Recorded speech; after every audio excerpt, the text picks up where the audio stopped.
Kita ke sorotan lain, Saudara. LPSK mengkaji pengajuan perlindungan korban perundungan di sekolah BINUS, sementara polisi telah memeriksa 11 orang saksi.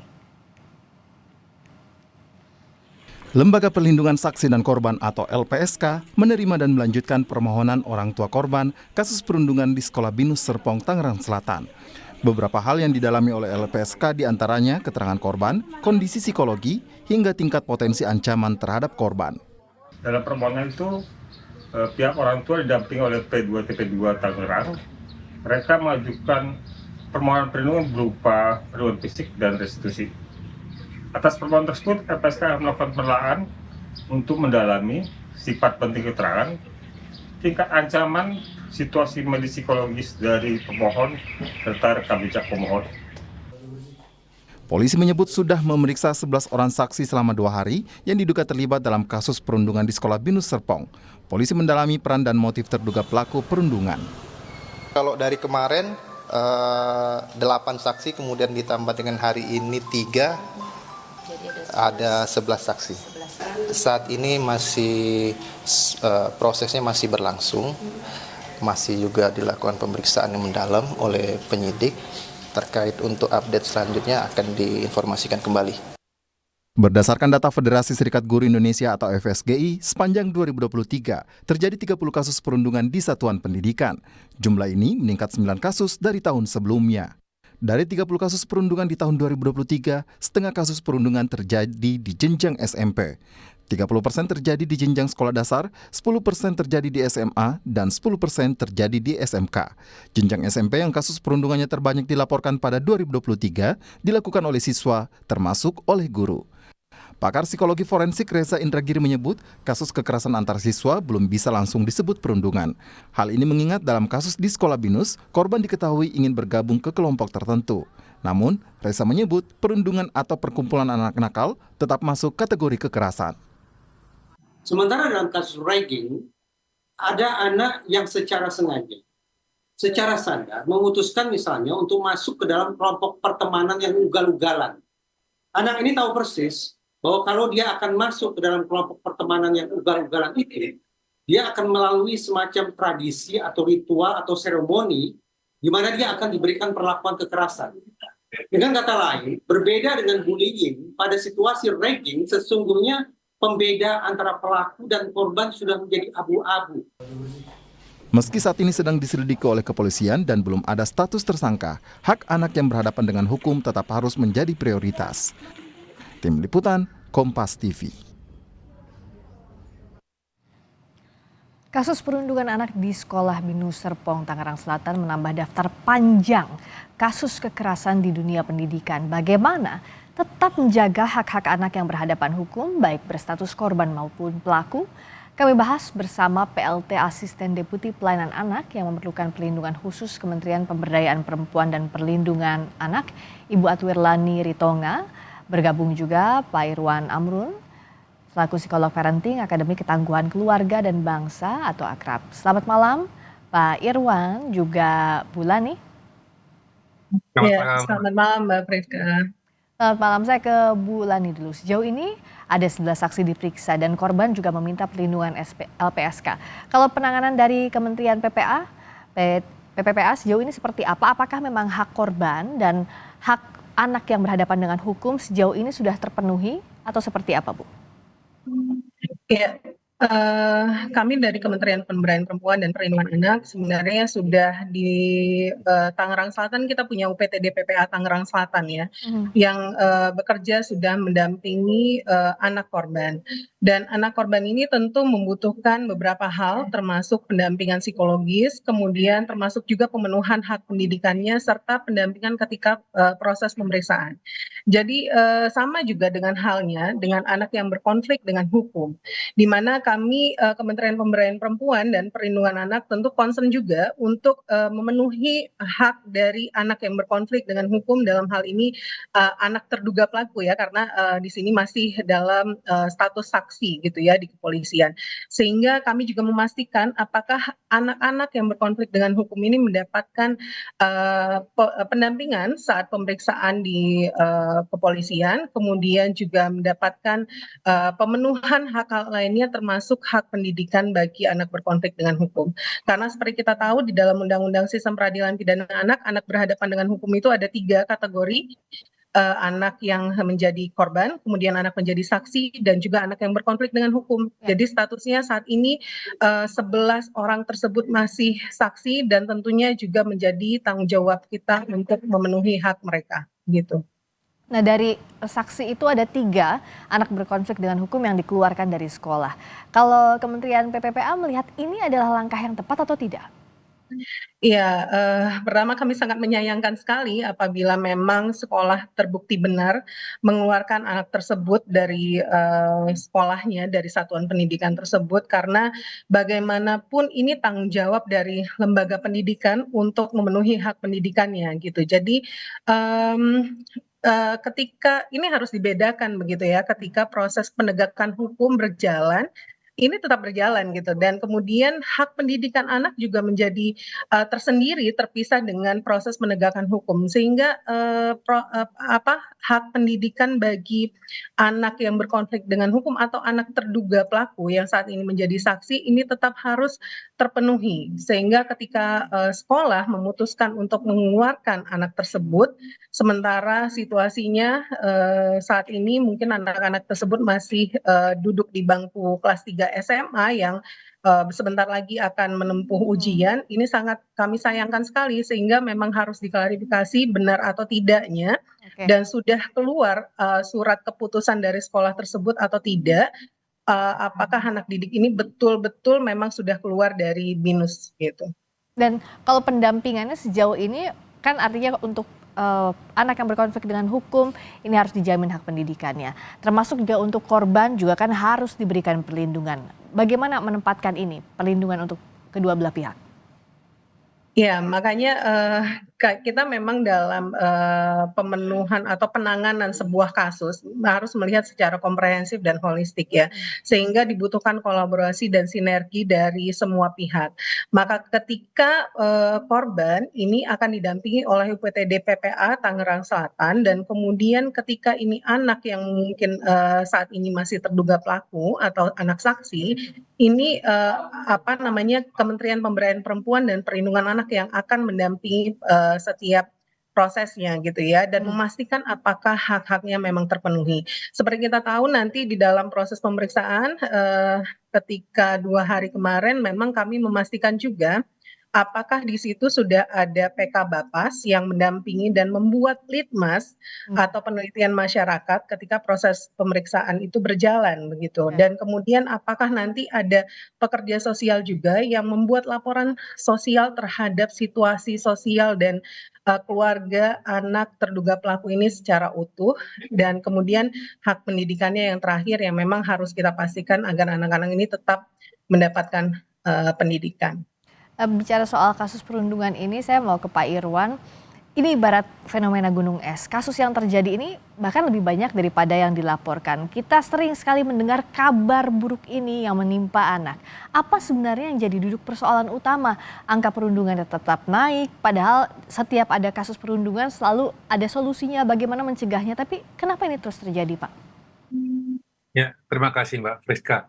Tadi juga udah dijelaskan salah satu pendekatan itu memang harus holistik ya Mbak. Guru Ritonga saya panggil gitu.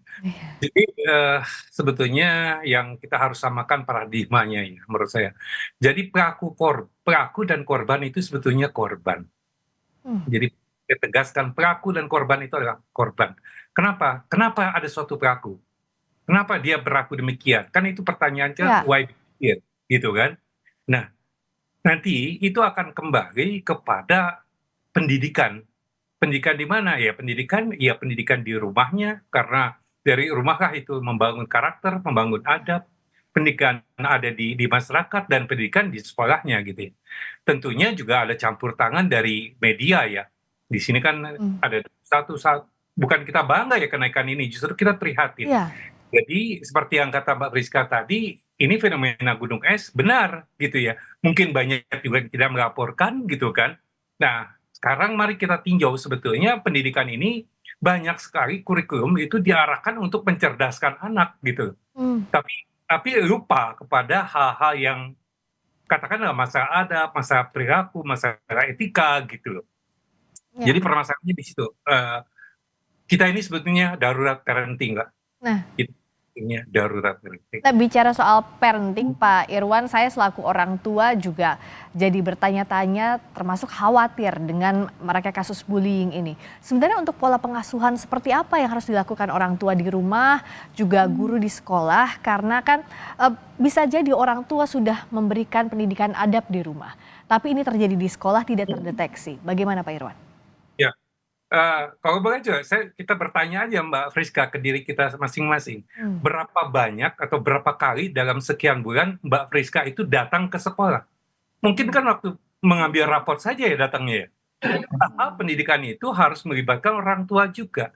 Jadi ada keterlibatan, ada komunikasi yang intensif antara guru dan orang tua gitu ya. Nah, seakan-akan jangan kita lepaskan, sebagai orang tua kita lepaskan bahwa pendidikan itu adalah tanggung jawab sekolah semata, tidak gitu ya. Jadi sebagai orang tua juga kita bertanggung jawab dan kita menjalin komunikasi dengan guru. Ya kita boleh jujur juga kan.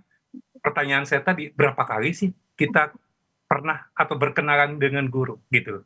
Dan kalau kita mencoba benchmark ya di luar, mereka itu bahkan ada conference, bahkan mungkin ada komite khusus perundungan gitu ya. Itu bisa saya dibuat kalau kita ini. Intinya adalah saya sering mengatakan kita dengan paradigma bukan paracetamol approach ya. Jadi kita jangan mendekati dengan seakan-akan memberikan paracetamol tanpa mengetahui penyebabnya apa. Nah sekarang tadi yang saya katakan pelaku dan korban itu adalah korban. Mengapa dia bisa melakukan itu? Mungkin dia adalah korban dari parenting, korban dari orang tuanya, bahkan mungkin korban dari kakek neneknya gitu. Oke, nah itu yang harus dicari lebih dalam, lebih holistik. Untuk saya misalnya orang tua yang anaknya belum masuk usia SD atau bahkan nanti sampai SD kan biasanya masih dekat dengan orang tua begitu ya, dipantau di rumah, bercakap-cakap dengan guru, apa yang kurang dan sebagainya. Tapi untuk usia SMA ini kan jadi tantangan tersendiri ya Pak Irwan, Bu Lani, karena dianggap ini sudah remaja begitu, sudah lebih dewasa pola pikirnya. Kementerian PPPA melihatnya seperti apa pendampingan dari pihak sekolah semestinya tidak hanya untuk usia SD saja, SMP saja, tapi bahkan untuk SMA ini juga masih harus dipantau betul, ada kerjasama yang baik antara sekolah dengan orang tua dan berbagai pihak. Iya, betul sekali Mbak Friska. Jadi justru menurut saya di saat-saat situasi umur remaja atau umur SMA ini justru ini yang paling genting gitu ya. Karena anak-anak ini belum stabil emosinya tapi sudah menuju ke dewasa gitu, dewasa ya. Tapi mereka belum bisa memutuskan dengan betul-betul gitu ya. Jadi nah berbeda dengan dewasa yang sudah tahulah, kadang dewasa saja belum tentu tahu benar atau enggak gitu ya, apalagi yang menuju peralihan ke dewasa. Dan ini sangat sulit ketika pengawasan itu betul-betul harus secara berkolaborasi. Dan betul tadi bahwa memang sekolah itu harus melibatkan antara komite sekolah dan juga guru, termasuk juga orang tua. Dan bahkan itu siswa itu sendiri. Jadi tidak hanya tadi kalau Pak Irwan menyampaikan ada penguatan karakter begitu ya, kemudian penanaman nilai-nilai moral dan lain sebagainya, tapi juga meningkatkan kesadaran bagi para siswa yang lainnya apabila melihat, mendengar, dan justru merasakan sendiri, itu juga menjadi pelapor gitu ya bagi teman-temannya yang mungkin terlihat ternyata oh ada nih trigger mengalami kekerasan dan kemudian dia harus melaporkan kepada siapa gitu di sekolah itu. Nah, sekolah harus membentuk sebuah kanal aduan yang memang sebagai gerakan upaya pencegahan gitu ya. Ketika memang saat ini situasinya kita nggak bisa menafikan bahwa mungkin saja di setiap sekolah itu ada unsur-unsur kekerasan yang bisa saja timbul kapan saja begitu. Jadi sehingga sistem yang baik dan benar ini tadi di sekolah betul-betul harus diciptakan dengan bergandengan tangan antara pihak sekolah, guru komite, termasuk orang tua dan juga anak itu sendiri. Ya, saya mau ke Pak Irwan, mau minta ilmunya Pak Irwan. Sebenarnya kalau ilmu parenting ini nggak mungkin dalam waktu sisa beberapa menit lagi. Tapi yang jelas secara Ya. ringkasnya bagaimana untuk kita mengantisipasi anak-anak jangan sampai jadi pelaku, jangan sampai jadi korban. Bagaimana orang tua bisa mengidentifikasi ini dan juga mencegah dari mulai lingkungan rumah. Iya, makasih. Memang susah ya pekerjaan 1 semester dari jadi beberapa menit gitu ya. Intinya gini Mbak Priska dan pemirsa, menurut pandangan kami ya dari komunitas parenting ini memang, walaupun tadi dikatakan remaja, sebelum dia remaja kan dia pernah anak-anak. Ya. Nah sekarang di pendidikan anak-anak, di PAUD atau apa, begitu bangganya guru ataupun bahkan mungkin orang tua, bahkan mungkin kakek neneknya, bahwa anaknya umur 3 tahun sudah bisa calistung gitu ya. Nah itu sebetulnya suatu kesalahan pendidikan di awal.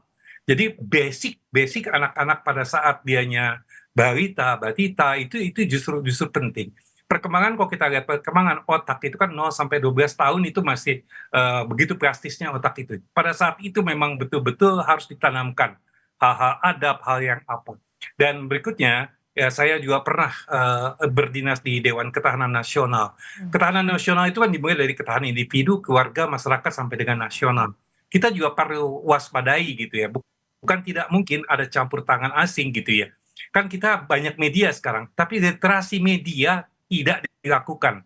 Sebagai contoh, kalau di tempat orang mungkin don't talk to strangers gitu ya, jangan bicara Dengan sama orang asing. itu kenal. Tetapi pada saat kita menggunakan medsos, orang nggak kenal bisa kita bicara di situ. Ya. Dan itu bisa terjadi, dan itu pengaruhnya akan luar biasa. Jadi saya kira hal tersebut tadi juga ada disampaikan sama Bu Ritonga ya, jadi awareness, kesadaran kita bersama, dan mari bersama keterlibatan masyarakat termasuk media. Saya garis bawahin ya, ada restorasi justice kan. Itu kan jelas langkah-langkahnya, dan juga ada kerahasiaan-kerahasiaan. Seharusnya nama itu tidak tersebut. Betul. Nama itu tidak disebut. Itu kita kan menuju Indonesia emas kan. Tapi kita sendiri membunuh karakter itu gitu dengan menyebutkan udah ketahuan siapa orangnya. Itu gak baik menurut saya. Dan ke depan ya ini menjadi pembelajaran untuk kita semua.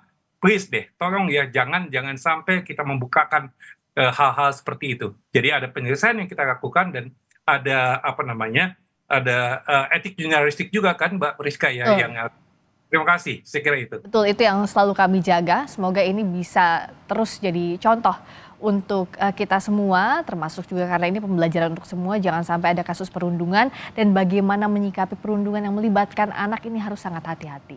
Terima kasih PLT Asisten Deputi Pelayanan Anak yang memerlukan perlindungan khusus Kementerian Pemberdayaan Perempuan dan Perlindungan Anak, Ibu Atwirlani Ritonga. Terima kasih juga Pak Irwan Amrun, psikolog parenting, Akademi Ketangguhan Keluarga dan Bangsa atau Akrab. Selamat malam. Selamat malam, Mbak Friska. Selamat malam.